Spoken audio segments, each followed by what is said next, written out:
You know, of all the videos I've made on the channel Motorlands, I thought to myself, wouldn't it be nice to cover trucks?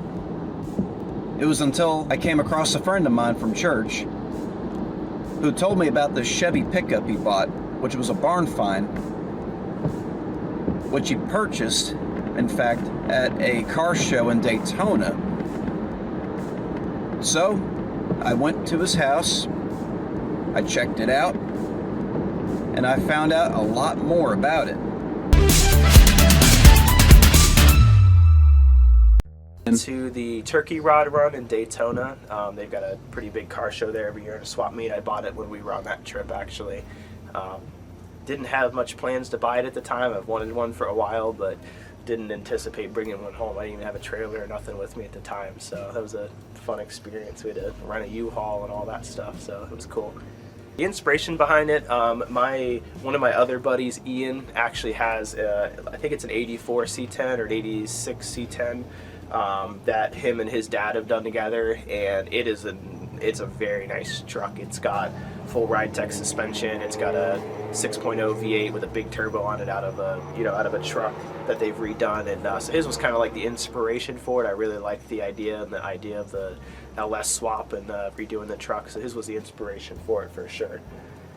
And this here is a late 70s model, yep. Third gen CK series. Yep, so it's a C10, so it's a two-wheel drive model, and it's a 1979 Chevy C10. This one is a very much base model. It's got stripped down interior as far as just crank windows, no air conditioning. It's got manual brakes, manual steering. It's got an inline 6-cylinder in it. It's got a 3 on the tree, so it's manual. So it is a very much a base model of even the 79 years. When you first got it, what was the first thing you looked at?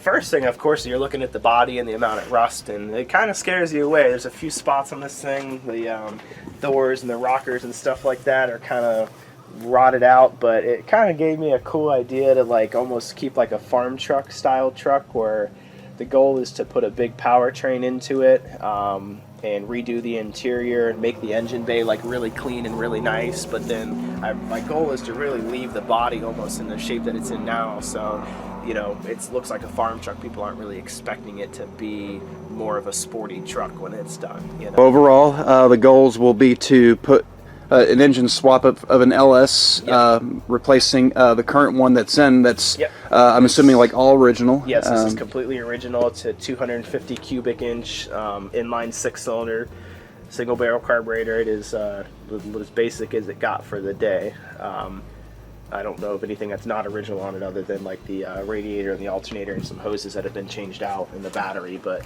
everything else, as far as I know, is original to the powertrain. So.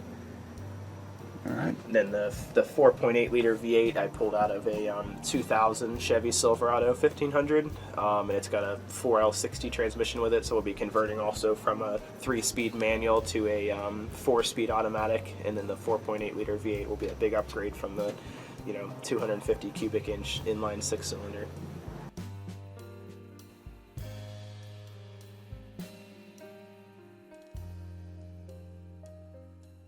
So it's got originally a charcoal black color to it. You can actually get a good sense of the color if you look in the door jambs, the one place that has very little rust on it. And you can see it's got a real nice charcoal gray color to it. When you wipe it down when we were cleaning the interior, it really shows its color. And it's actually got a little bit of like a flake in it almost as well. So it's a really pretty color. If I ever did redo it paint-wise, I would probably go back to the factory color. I really like that color that it has. And then it's got a red interior. I'll probably go back with a red interior when I redo the interior on it. Everything will be new door panels, new seat. I'll get some carpet for it, new dash. Everything will get replaced on the inside. So overall, we're looking at a bit of a restoration. Yes, I would say that's for sure. Yep. So definitely will be a lot of restoring parts as far as some of the factory things you can't even get. You know what I mean? Different parts and pieces. There's a pretty good upgrade as far as the aftermarket world on these things go. And there's a lot of people that sell used parts and things like that, but there's also a long list of things that you can't get that will be a restoration project for sure, as far as, you know, trying to reuse a lot of the factory components for sure. So these are the factory rims as far as I know. The gentleman that I bought it off of at the Turkey Rod Run, when he pulled it out of the barn, he did have new tires put on it, so it's got a brand new set of tires on it. They're just cheaper tires, but the rims themselves are the factory rims that came on it, and even the factory hubcaps are all still in place as well, so it's pretty cool. I think for right now, I'm going to leave the factory rims and tires that are on it, just to get a feel for it once I get the V8 put in it and stuff like that. Eventually, of course, when you're starting to add more power to a 6.5 inch wide tire, you're going to need to go wider at some point. And at that point in time, I'll probably upgrade the wheels and tires to something more street orientated, something that can put a little bit more power to the ground. It'll stick a little bit better. But for right now, those ones will stay on there for the time being, probably a year or two before I upgrade those. Of this truck. So first things first, truthfully, first step was, we got the carburetor and stuff adjusted on it. It runs and drives the way it is, but first step into the actual transition will be right off the bat. We're going to go ahead and pull the powertrain out of it.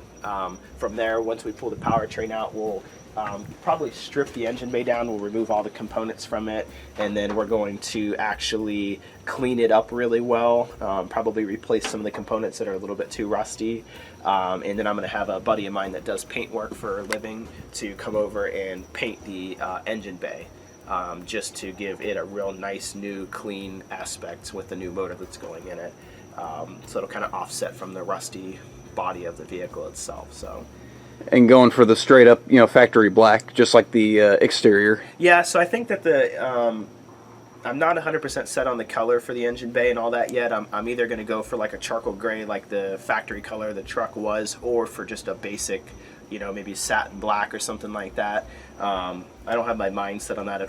Part of that will depend on, once I get everything out and get it stripped and get it sanded, how well the body work and stuff cleans up inside there. Black paint's kind of hard to make look pretty, so charcoal gray may break that up a little bit more to make it look cleaner, even though it's not, kind of thing. Well, it's not going to be a show truck by any means. It's more just something to tinker with, something to try and make some power. This is the first time getting my real feet wet on my own of doing a restoration of this size, as well as an LS swap. There's a lot of components that are involved with that, that I've not touched. I'm a mechanic. I work on cars all day, every day, but swapping and custom things is not really in my normal wheelhouse, so it'll be an adventure for sure. This glove box is broken, but so I'll just kind of do this guy here. So what I've got with it, first off, is I've got a couple really cool pictures of when it was actually pulled out of the barn that it was sitting in. And I wish I could say how long it was sitting there. I don't know for sure, but based on the pictures, the pileup of the leaves and the flat tires and stuff, I would assume it was sitting there for quite some time. So I got these pictures with it when I bought it, which was pretty neat. And then I've got some really cool paperwork in here. This is the original owner's manual to the vehicle, and it is like paper on it, super like flimsy, like it is ready to fall apart kind of thing. But inside of it, I've got all this cool paperwork in here as well, from when the gentleman bought it, him applying for temporary tags. Here's an insurance paperwork from when he went and first bought it. I've got, let's see, what else do we got here? So the gentleman's name was Herbert Watkins that first purchased this vehicle. This is from 1991, so this is well after. I think this was an application for new registration for the year. And then I've got a maintenance schedule that came with it, which is kind of cool. The original things that they tell you to go through in maintenance on these cars versus like our new cars are very much so different than what we've got. So that's pretty cool.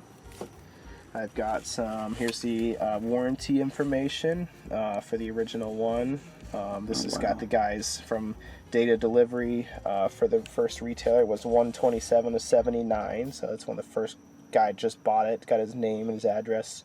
Looks like it was up in Middle Middle Guy, Florida, it looks like. So it was bought down here. And then there's some cool paperwork in there as far as when he bought it, and it's got the VIN number and different things like that on it. And then the warranty information, like kind of what's covered, what's not covered from back then, which again is much different than today's things. This one I think is the receipt from when he purchased it actually, and it is extremely faded, so it's hard to see. But it's got his name up on the top left, Herbert Watkins. It's from Robert Chevrolet Incorporated in Jacksonville. And then, like, the original price on it, the total cash price was $4,833.83. And you can see he even put like $337 down was his money that he paid down and his balance that he had due. Wow. And then I have some more paperwork of his like payment plan in here, I believe, as well. This was all exactly during the Carter era. Yep. So, and then this is like, it looks like he purchased an extended warranty as well.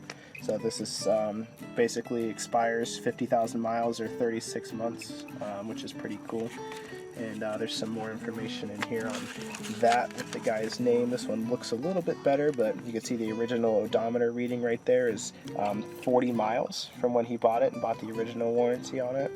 And again, it's got 127 to 79 is when he actually purchased it. And then again, his information that was on there, which is really cool. And then they even go down to, you know, they ask, will it be used for pulling a trailer? Is it for business or personal pleasure? And it's, you know, he checked pleasure only. And then asked if it was four-wheel drive, some other stuff like that. And then it's got the just different stuff on what the, you know, the extended warranty did or didn't cover back then, which is pretty cool. Again, it's much different than today's, you know, warranties. Far different. Yeah. So, and then I think I've got, let me see what this one is here. Oh, this was the brand new inspection. This is like the PDI, they call it, the pre-delivery inspection.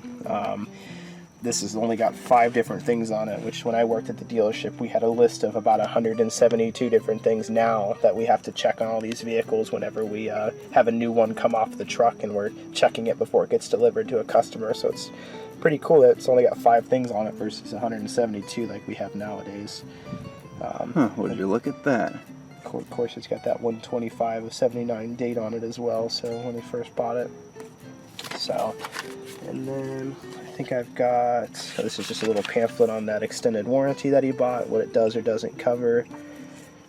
And then this one is for, this is just his certificate of insurance, just showing, you know, Florida, before you can register a vehicle, you have to have proof of insurance. So this was his copy, signed, and it's actually got a stamp in it from a notary from when they first purchased the vehicle to show that he had coverage of insurance on it before they give him a license plate or registration for it, which is kind of cool. It just doesn't get any more authentic than that. Yeah, that's for sure. And then he actually bought a rust-proof system, which obviously didn't work.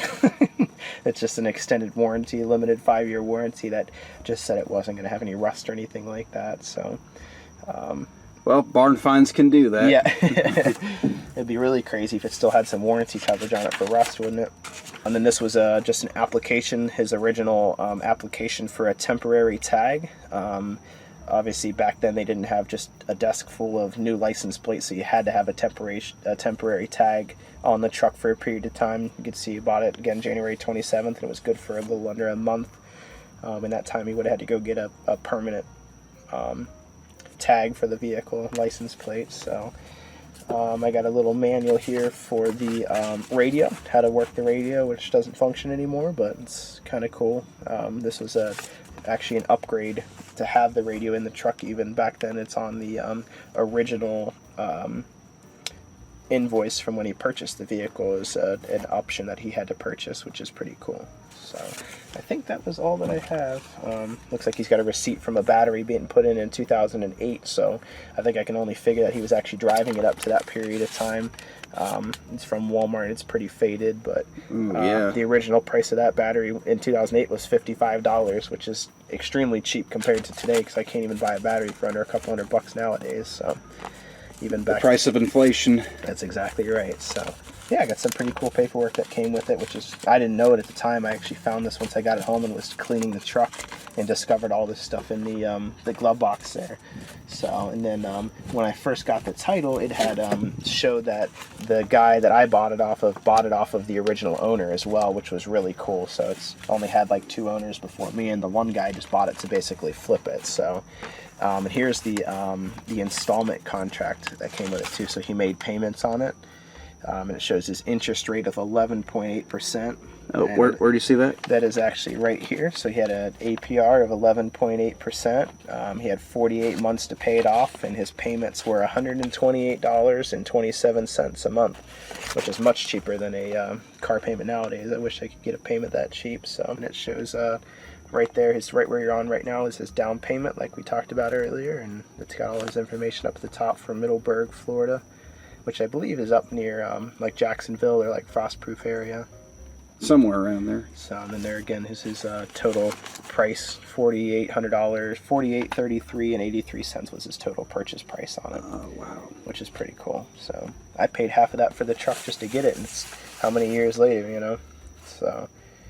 Just imagine going back in time. I know, that's for sure. Pay that amount. Yeah, so I think that's all I got for paperwork. I think this one is... oh no, yeah, here's where it shows. So his there's the price of the car was $46.27, and then optional equipment and accessories that were added was the AM radio, a step bumper, and then he paid for the rust proofing as well. So those were new additives that, you know, funny that you know, a truck didn't even come with a radio in some things, and even here it says the radio installed at dealership is not manufactured or warranted by GM, so it's not even a factory radio, it's by an aftermarket company that they had put in, which is pretty cool. And speaking of which, how's the, you know, with the engine that it's in right now, does it start decent or start good? She's cold, so it'll probably take a couple seconds of cranking it, but she'll fire up, absolutely. Tuned up. Oh, all right.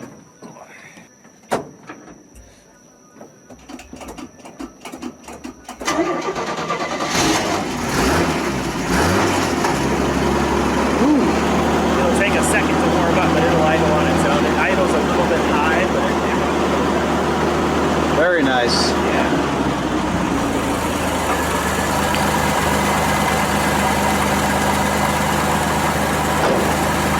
Actually started up pretty quick. I figured it's kind of cold. It wouldn't. I haven't driven it for a few days. So. He runs and idles pretty good. Doesn't overheat or nothing like that. Goes through the gears great when you're driving down the road. So. Pretty good crank. Yeah. The story. I'll turn it off.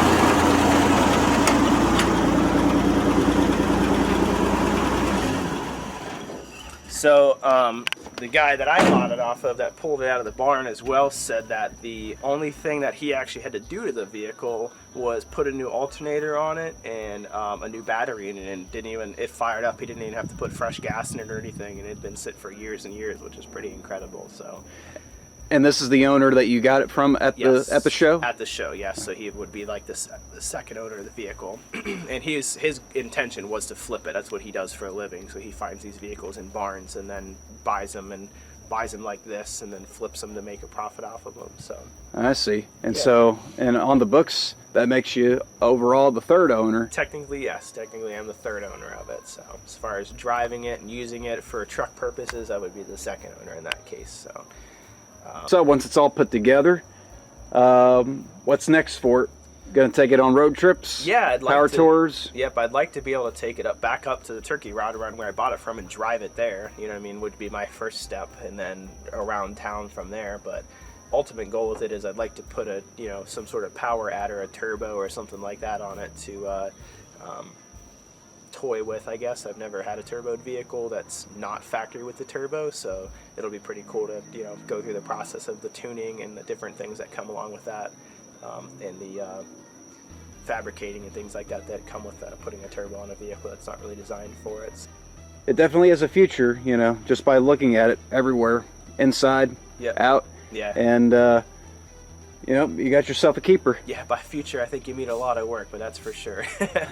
Yeah. Really, these trucks are a dying breed, to say the least. Of course, they're rusted like this one is, and You know, they're just going away slowly but surely, but there's still quite a few out on the road, and you know, so we're really buying this thing and doing what I'm doing with it will hopefully kind of help keep a piece of this history around, and you know, kind of a memento of, you know, time, a moment of time that, you know, is really passing.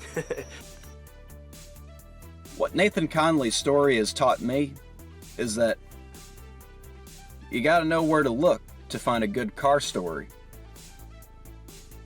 More than what the internet, social media, and the mainstream media can tell you. Because sometimes it takes thinking outside the box to be driven in the know and passing it on to others.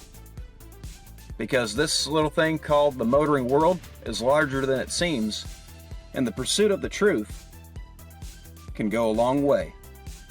Next time on the Motoring World Experience, we go to the Inglewood Elks Lodge for the gathering of the first annual Venice AACA Swap Meet and Car Corral. Thank you so much for watching, and remember, be driven in the know and pass it on, because car culture is more than a lifestyle, it's a community.